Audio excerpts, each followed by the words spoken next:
avale des lettres et des adverbes, on mâche des mots, on s'hydrate à l'encre et on rend hommage à nos stylos. On pose en prose, on ose, on cause et on se pose des questions, ces questions qui reviennent sans cesse dans n'importe quelle pièce. Sur les mêmes questions.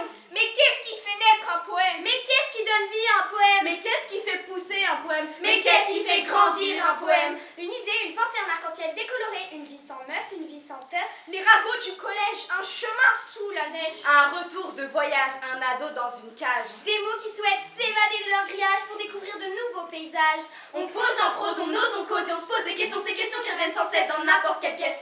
Toujours les mêmes questions.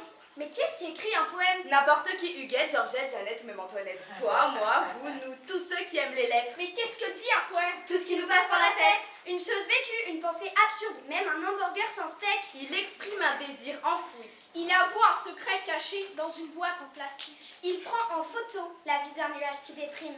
Il redonne l'espoir aux roses désespérées qui ont des épines pour les protéger. Ils nous font croire que toutes les étoiles cramées finissent par scintiller. Et qu'avec une plume citronnée, de la craie colorée et de l'encre parfumée, on peut rendre nos vies moins acidulées. Puisse rendre la nature moins polluée. Puisse arroser nos pensées pour faire pousser de nouvelles idées.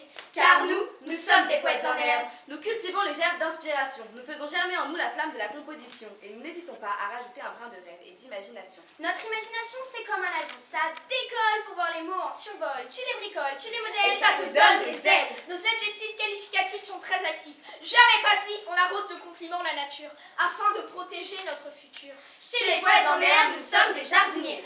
Dans notre potager, les verbiaques sont des légumes à manger à volonté. L'imaginaire nourrit nos vers, nos plumes arrosent nos lignes, elles font pousser nos écrits. Et le soir, nos rêves s'ébattent pour partager nos cris. On chuchotera quand on parle, on s'exprime, on s'exclame, on crie, on exprime. On pose en On prose. ose et surtout, on cause. Car maintenant, on ne se pose plus de questions.